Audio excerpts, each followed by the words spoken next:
Weiler, after the team's 2-1 win in the first round of the NCAA Tournament, down 1-0 at halftime. Did you make any adjustments during the break? Yeah, a little bit. Actually, we were not anticipating a sweeper stopper, so we moved one of our central forwards a little bit higher, tried to fill in that gap a little bit. Besides that, we wanted to play similarly like we did in the first half, but we wanted to exploit the space in front of the stopper, which I felt like we needed to do, and we did by moving her a little bit higher. One of the other big factors in the game was obviously the wind going from one side to the other. Did you guys win or lose the toss? And then what decisions did you make? Yeah, well, we lost the toss. So you went against the wind in the first half. We did. Did you try to do anything differently going into that wind in that first 45? Yeah, I mean, we talked to the girls. We didn't want to play too direct in the first half. I felt like we did, even in talking with that, we did play too direct.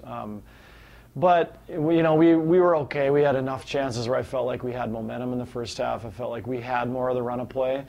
The goal came late in the first half against the run of play to a certain extent, so it was kind of a heartbreaker to go into halftime that way, but also kind of woke us up a little bit. And talk a little bit about your experience coming into this game. You guys got down 1-0. Do you think that helped as you went forward going into the second half? Yeah, you see how the players react to that, especially your older players, and I think it got them a little bit angry, which sometimes it gets them a little bit on the opposite side of that, a little bit too frustrated or too underconfident with their abilities, and that didn't happen at all. We just reassured them that we had to score today anyway, so we just had to put 2 on the board to make the game turn our way. And a little bit about that play that Liz Robinson scored to get to the equalizer. I think that was the biggest play of the game because once you got that first one, it seemed to change the momentum. How did that play develop, and what has she done in that situation where you put her up top? Yeah, I mean, we told her in rounds before that to fill that gap, like I mentioned, and she was in pretty dangerous positions, and she worked hard to get herself in there. And with the wind, any shot from range is going to be a little bit more dangerous, and she has that kind of range without the wind. So it was on frame, it was a good hit, and fortunately it was under the bar. The second goal, you guys were able all game long to attack the wings and get it in behind their defense on the wings. And then Emma Ekdahl gets behind the wing and does a great job getting the ball out front to Gina Weiss.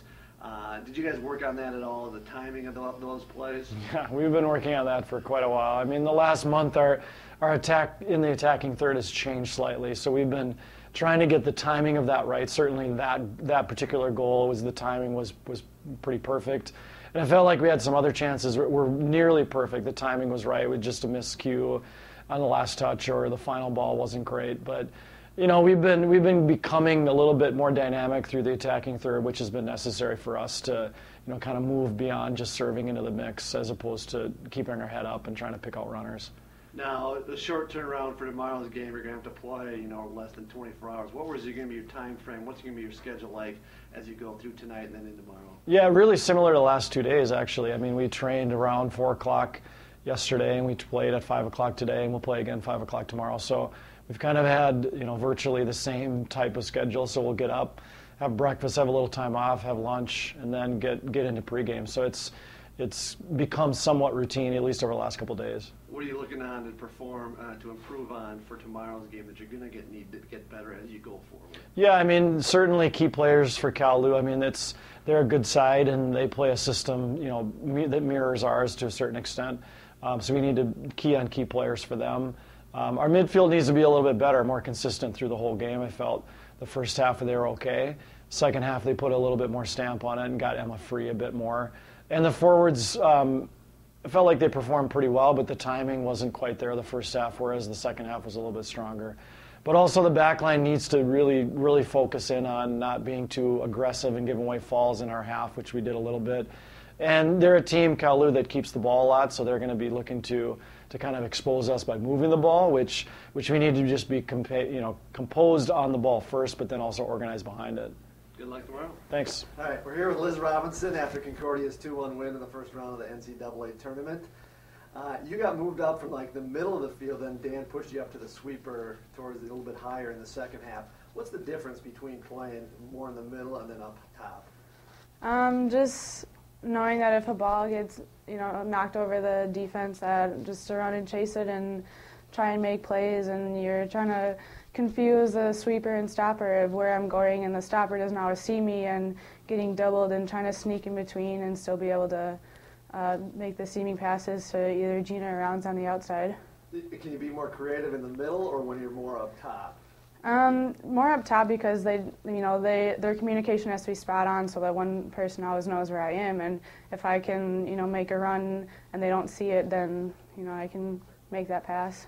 Now let's talk a little bit about your goal. Your goal sparked the comeback. You got it. Did you see any options to pass, or were you just going to go straight forward once you got it? I was just going straight forward. I saw a little path in between the two center backs and just dribbled through it, and they were coming at me quick, and just shot it and got a good result. So.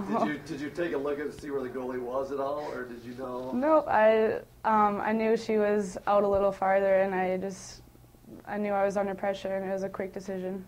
Did you, once it left your foot, did it feel pretty good? Yeah, it did. And I definitely felt after that we had momentum for the rest of the game, so it definitely sparked that. Yeah. Did you guys were you thinking at halftime that once you got one, then you knew the Yep. rest were going to count? Yeah, we knew they were coming. It was just a matter of time and, which was going to go in, and that one did and sparked the other one. Does it help, like you guys, a week ago, you played Augsburg and you were down 1-0 at half, and then you came back and you got the 2 goals. Does that help knowing that you guys have done it before? Yeah, it's the comfort of knowing that we can perform under that kind of pressure and stress, and knowing that we can work together, and we know that we're good enough to beat teams and be able to move forward. So just a matter of when the goals are going to come. We know that. There's a lot of pressure in the NCAA tournament, but you're still there. Are you able to have fun during Yeah, the whole thing? it's a lot of fun. It's a great team, and we just love hanging out together, so it's a lot of fun.